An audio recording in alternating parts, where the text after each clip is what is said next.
Hey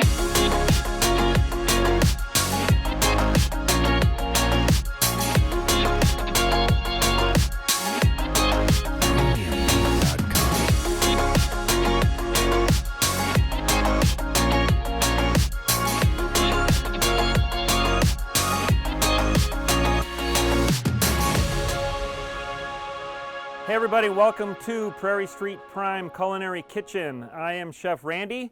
Prairie Street Prime is your premier kosher meat experience. Today we are going to be talking about a tomahawk beef chop. It is one of the most impressive things that you could throw on the grill. And let's take a look at it right here. A long bone rib chop, which comes from the prime rib. So if we were to have a whole prime rib and we were to cut each bone into a steak, this is what we would get. So we have Frenched the bone, which means we have taken all the meat and fat away from this bone, so you can see that it's just nice and clean here. This is some of the highest quality meat you can get, because look at all this marbling.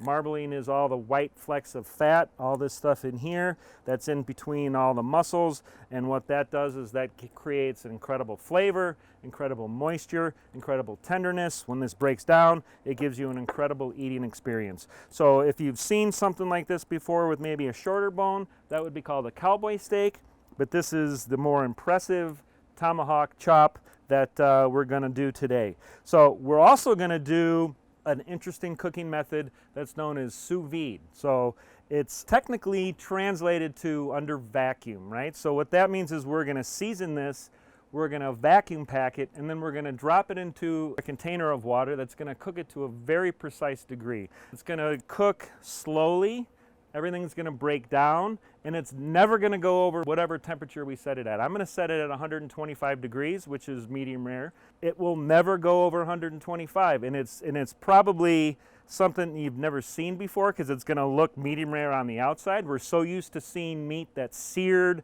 caramelized, and when you cut into it, then you see the beautiful rosy meat. It's going to look like that all the way around. But then we have to do something to that, because we have to build that crust. So when it's done cooking, we're going to put it onto a grill. You could use a cast iron skillet. You could put it under a broiler. You could use a blowtorch. Whatever means you want to do to get that crust on there is how you want to do that. But the first thing we need to do is we need to season it before we put it into the bag. So I'm going to do some kosher salt, nice crunchy kosher salt, some black pepper. And if you notice when I season, especially with salt, I like to rain the spices, rain the salt on. I'm really high, I'm not really close. I get a nice even disbursement of the seasoning. And then I do some pepper.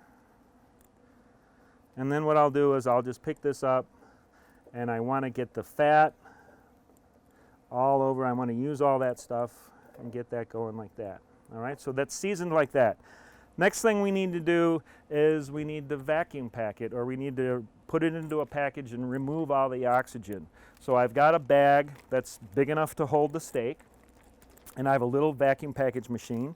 So the one side is sealed. I take this chop, slide it down in. I like to have the bag a little bit bigger than the chop, because I want to make sure it has a nice seal and a nice vacuum. Next thing we can do, we can add all kinds of flavorings. One thing to remember about doing sous vide cooking and under vacuum cooking is you don't need quite as much spice or quite as much herbs or seasonings as you normally would, because everything's going to stay in there. If I was doing this and I was going to marinate it, I would use 2 to 3 times what I'm going to use with these herbs. I have some fresh rosemary and some fresh thyme, but this really isn't a lot for this amount of meat, but I'm not going to need it because everything's going to stay in there. And I can just put this anywhere because it's all going to go inside there. Next thing I want to do is I want a little bit of fat, right? There's a ton of beef fat in here. I could use olive oil. I could use some non-dairy pareve butter, which I'm going to do because I think that's a very cool thing to add, because it gives you that butter flavor, and it's non-dairy, right? That's all I need to do. I don't need to rub it down. I don't need to do anything, because everything in here is going to be sealed, and as it starts to cook, it's just going to get all the flavors married together and cook beautifully. If we decide to do this kind of cooking method, this steak's probably going to take about an hour, hour and a half to cook in the water bath.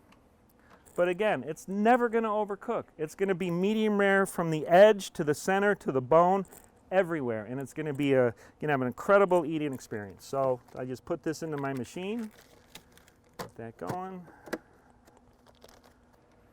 There we go. So it's going to slowly start to pull all the air out of that.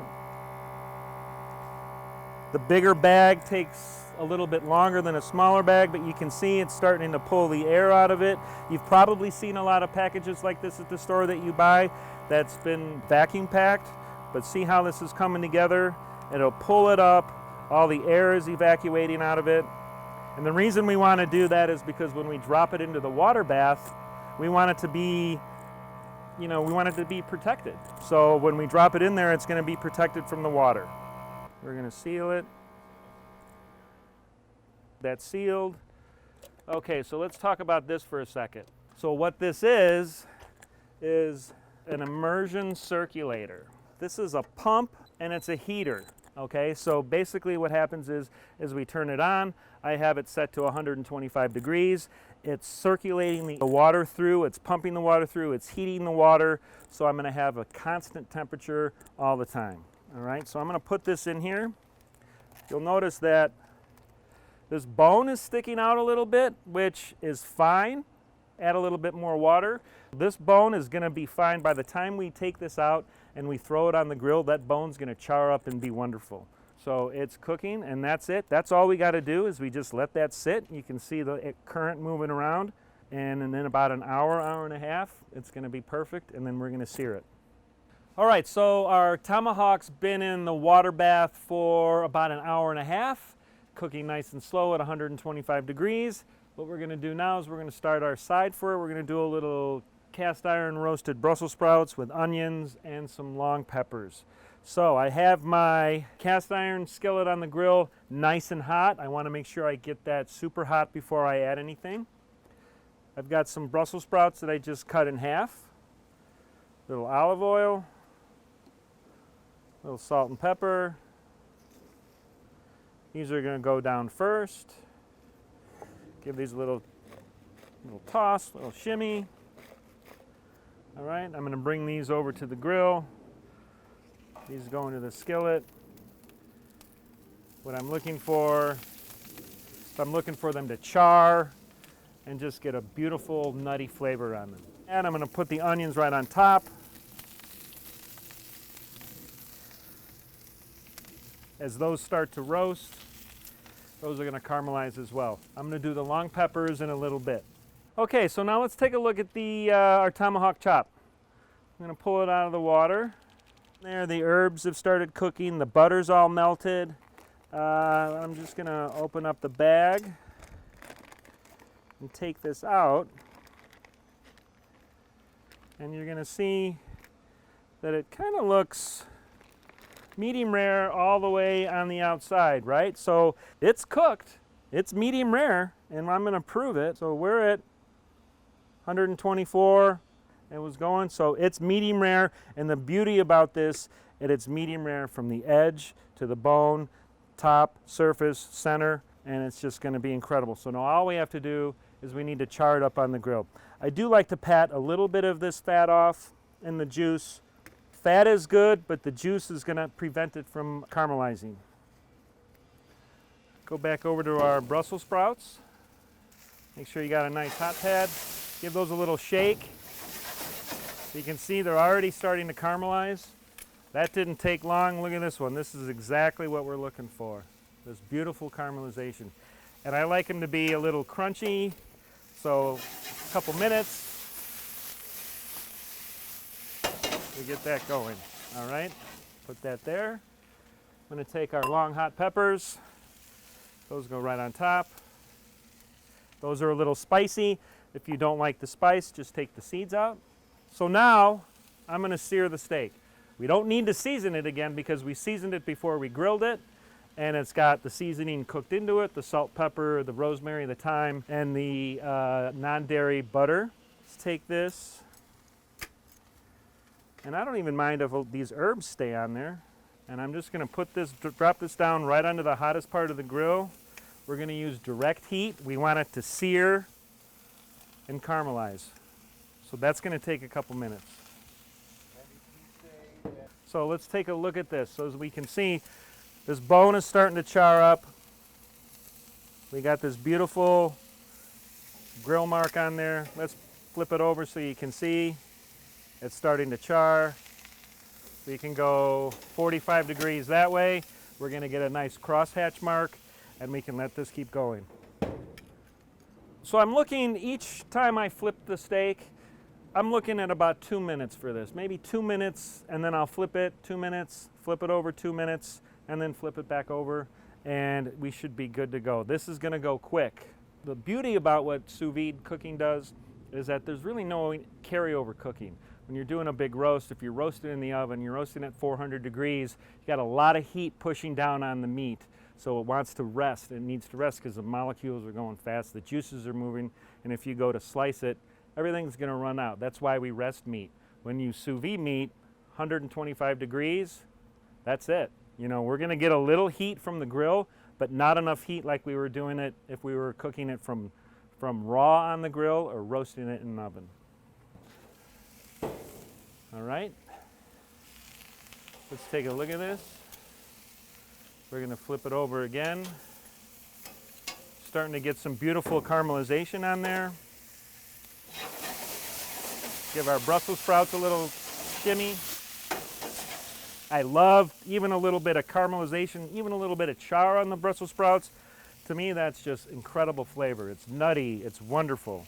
Our steak is looking fantastic.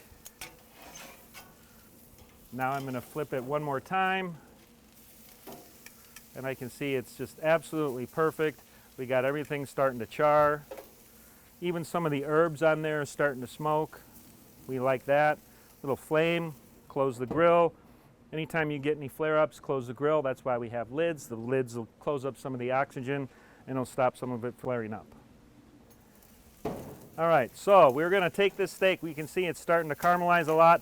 One thing I want to do is I do want to get a little bit more of this fat going. So if I can rest this up like this, it's nice I have a cast iron pan in here, getting some flames going. Close that up.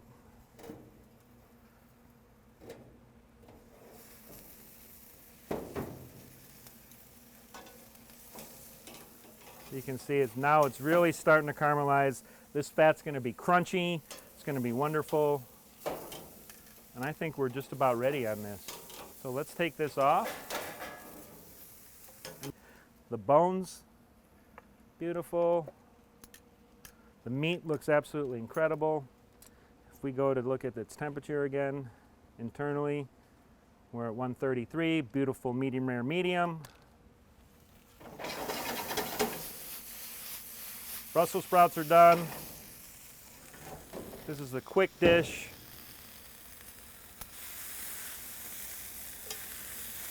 Right there. That's all we need. Maybe drizzle a little olive oil on that. A little olive oil on here. A little bit of salt just to finish. Maybe a little pepper. And that's it.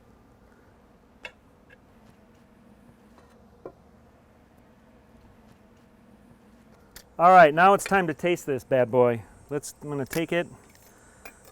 I'll put it on here. Let's give a nice cut. Oh my goodness. Let's take a couple slices. That looks absolutely incredible. It's cooked, it's tender, it's juicy. It's time to just take a bite of this.